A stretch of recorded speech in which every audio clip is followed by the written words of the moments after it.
शनिवार 12 ऑक्टोबरची रात्र. घड्याळात साधारण 9:30 वाजले असतील.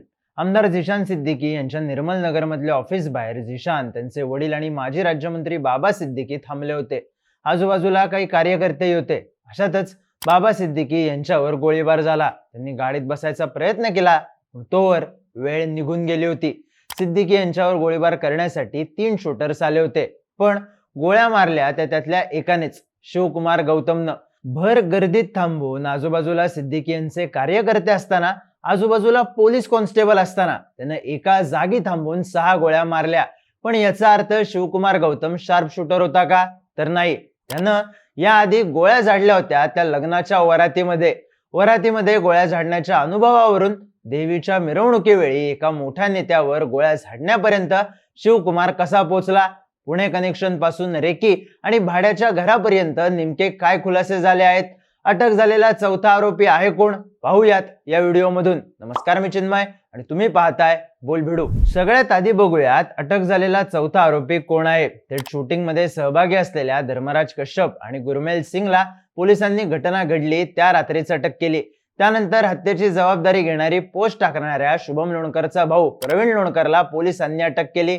त्यानंतर पोलिसांनी उत्तर प्रदेशच्या कैसरगंज मधून हरीश कुमार निषाद याला अटक केली. हा हरीश कुमार मूळचा बहराईचचा. धर्मराज आणि शिवकुमार हे दोघंही याच बहराईचचे आहेत. हरीश मागच्या काही वर्षांपासून पुण्याच्या वारजे भागात बालाजी स्क्रॅप सेंटर नावानं भंगारचं दुकान चालवत होता.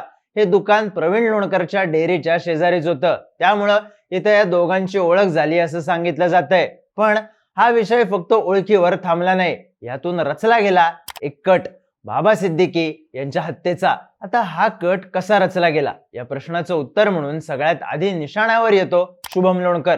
अकोल्यामध्ये 2 जणांना पिस्तुलाचं पार्सल घ्यायला लावणं, त्यानंतर अमरावतीमधल्या 3घांना पिस्तूल विकणं, या प्रकरणांमध्ये शुभम चौकशीच्या फेऱ्यात अडकला होता. पोलिसांनी त्याला अटकही केली होती, पण जामीन झाल्यानंतर तो बाहेरच होता. पण या गुन्ह्यात त्याचे बिष्णोई टोळीशी संबंध असल्याचं स्पष्ट झालं होतं.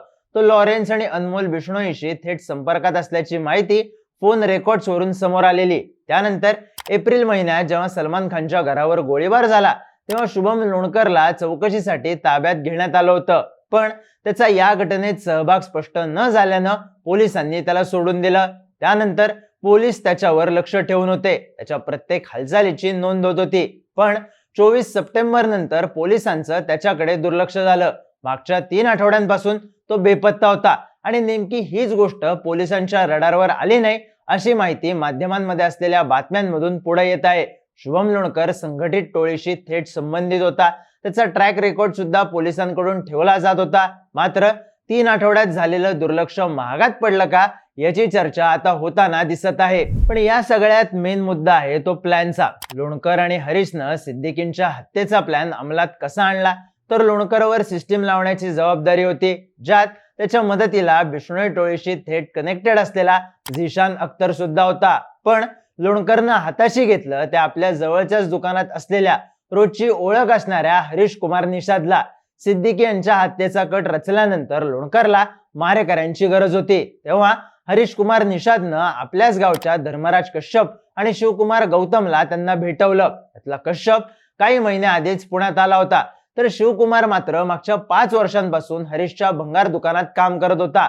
तर तपासात पुढे आलेल्या माहितीनुसार कश्यप आणि शिवकुमार यांची कोणतीही गुन्हेगारी पार्श्वभूमी नाहीये. मग तरीही या दोघांना शूटर म्हणून कसं निवडलं गेलं? तर हरीशनं शिवकुमार गौतमला लग्नाच्या वरातीमध्ये गोळ्या झाडताना पाहिलं होतं. बहराईचमध्ये वरातीमध्ये हवेत गोळीबार करायची प्रथा आहे. हाच गोळीबार करताना हरीशनं शिवकुमारला पाहिलं आणि लोणकरनं आखलेल्या कटात त्याला सहभागी करून घेतलं. त्याची मदत करायला त्याला धर्मराज कश्यपलाही जोडून दिलं. त्यानंतर हे दोघं मुंबईला गेले. तिथं झिशान अख्तरनं गुरमेल सिंगलाही आणलं. गुरमेलला हा कट प्रत्यक्षात आणलास तर परदेशात सेटल करतो असं अमिष झिशाननं दाखवलं होतं. झिशाननंच या 3घांची डबल भाडं देऊन कुर्ल्याच्या एका घरात राहायची सोय केली. तिथे इंग्लिशमध्ये बोलणं, काहीसं शानमध्ये राहणं, यामुळं कुणाला त्यांच्यावर संशय आला नाही. आजूबाजूच्या लोकांना आपला संशय येणार नाही याची काळजी या 3घांनीही पुरेपूर घेतली होती. घरात असताना 3घांना बंदुका मिळाल्या होत्या. तेव्हा 3घांनी गोळ्या नसलेल्या बंदुकीवर फक्त चाप ओढण्याची प्रॅक्टिस केली होती. या व्यतिरिक्त त्यांनी बंदूक चालवण्याचा कोणताही सराव केला नव्हता. पण या तिघांना फक्त त्या खोलीत थांबवून ठेवणं चालणारं नव्हतं. तेव्हा शुभम लोणकरनं आपला भाऊ प्रवीण लोणकर मार्फत हरीशला 60,000 रुपये दिले. या 60,000 रुपयामधून त्यानं पुण्यात एक बाईक खरेदी केली. मग ती मुंबईला आरोपींकडे नेऊन पोहोचवली. या बाईकच्या माध्यमातून जवळपास 25 दिवस या तिघांनी सिद्दीकी यांच्या कार्यालयाची आणि घराची रेकी केली. सिद्दीकी यांच्यावर पाळतही ठेवली. पण तरीही हल्ला कधी करायचा, कुठं करायचा हे ठरलं नव्हतं. मग यासाठी या हल्लेखोरांनी टेक्नॉलॉजीचा वापर करायला सुरुवात केली. यासाठी त्यांना स्नॅपचॅटवरती मेसेज यायला सुरुवात झाली. इथे येणारे मेसेज हे आरोपी वाचून लगेच डिलीट करायचे. आरोपींना काही फोटोजही स्नॅपचॅटच्या माध्यमातून पाठवण्यात आले होते, जे पाहिल्यावर आपोआप डिलीट झाले. तर एकमेकांना कॉल करण्यासाठी हे इंस्टाग्रामचा वापर करायचे असंही स्पष्ट झालंय. थोडक्यात पकडले गेलो तरी कुणाला कुणकुण लागणार नाही याची काळजी आरोपी घेत होते. बाबा सिद्दीकी यांच्यावर गोळीबार केल्यानंतर पळून जाताना आपल्याकडची माहिती लीक होऊ नये म्हणून आरोपी गुरमेल सिंग यांना आपल्या जवळच्या मोबाईलचा डिस्प्ले सुद्धा फोडला होता. कुठलाच क्लू मागे न ठेवता सोशल मीडियाच्या माध्यमातून चॅटिंग करायची आयडिया ही शुभम लोणकरची होती. सोशल मीडिया हाताळण्यात तो तरबेज आहे असंही तपासामधून पुढे आलंय. जेव्हा बाबा सिद्दीकी यांच्या हत्येची घटना घडली तेव्हा हरीश कुमार पुण्यातच होता. जसं त्याला सिद्दीकी यांची हत्या झाल्याचं कळालं तसं त्यांना आपल्या भंगारच्या दुकानाला कुलूप लावलं आणि सोबतच लोणकरच्या डेअरीलाही कुलूप लावलं असं सांगण्यात येतंय. त्यानंतर त्यानं पुण्यातून पळ काढला आणि थेट उत्तर प्रदेश गाठलं. पण पोलिसांनी तपासाची चक्र फिरवली आणि हरीशला उत्तर प्रदेशमधून अटक करण्यात आली. हरीश आणि झिशानच्या मदतीनं लोणकर बंधूंनी आपल्या डेअरीत सिद्दीकी यांच्या हत्येचा कट रचल्याचं स्पष्ट होत आहे. हा कट रचताना त्यांनी आरोपींना हवी ती मदत केलीच, पण सोबतच मदत मिळण्याची व्यवस्थाही लावून दिली. टाइम्स ऑफ इंडियानं दिलेल्या एका बातमीनुसार या आरोपींना मोकळी जागा असल्यानं हिरवाडी इथे झिशान सिद्दीकींच्या ऑफिस जवळच सिद्दीकींवर गोळीबार करा असं सांगण्यात आलं होतं. त्यानुसार त्यांनी मागच्या महिन्याभरात सिद्दीकी यांच्यावर हल्ला करण्याचा एकूण 10 वेळा प्रयत्न केला होता. पण सिद्दीकी यांच्या भोवती गर्दी असल्यामुळे त्यांचा हा प्लॅन यशस्वी होऊ शकला नाही. त्यामुळे त्यांनी दसऱ्याच्या दिवशी मिरवणुकीचं निमित्त साधून पुन्हा प्लॅन आखला. हे तिन्ही आरोपी रिक्षामधून झिशान सिद्दीकी यांच्या ऑफिस जवळ आले. त्यानंतर ते सिद्दीकी बाहेर येईपर्यंत जवळपास पाऊण तास दबा धरून बसले होते. खरं तर त्यांचा प्लॅन बाईक वरून येण्याचाच होता, पण रेकी करताना बाईकवरून अपघात झाल्यानं त्यांनी रिक्षानं यायचा निर्णय घेतला. यावेळी त्यांच्याकडे एकूण 65 बुलेट्स होत्या. गोळीबारात कुठलीही घटना झाली तरी हे मारेकरी कमी पडायला नको याची काळजी लोणकर आणि इतरांनी घेतली होती. मग सिद्दीकी गाडीत बसायच्या आधीच त्यांनी स्मोक बॉम्ब फोडून धूर केला. आजूबाजूला मिरवणुकीचा गोंधळ होता. त्यावेळी शिवकुमार यांना आपल्या पिस्तुलामधून गोळीबार केला, ज्यात सिद्दीकी यांचा मृत्यू झाला. पोलिसांना सिद्दीकी यांची हत्या झाली त्या ठिकाणापासून साधारण 100 ते 150 मीटर अंतरावर एक काळी बॅग सापडली. या बॅग मध्ये एक पिस्तूल, शिवकुमारचा आधार कार्ड आणि शर्ट सापडल्याची माहिती आहे.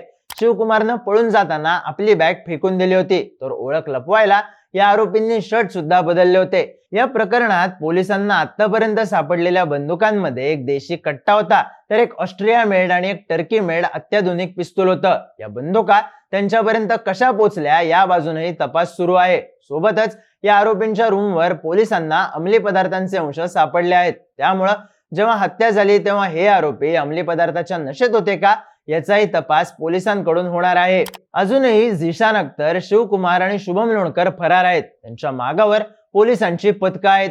त्यांना ताब्यात घेतल्यानंतर सिद्दीकी हत्या प्रकरणात आणखी खुलासे होतील. पण तोवर मात्र हेच स्पष्ट झाले की वरातीत गोळीबार करणाऱ्या पोराला हेरून बिश्नोई गँगच्या शूटर्सनं त्याला मिरवणुकीजवळ पेरलं आणि मुंबईत एका मोठ्या नेत्याची हत्या घडवली.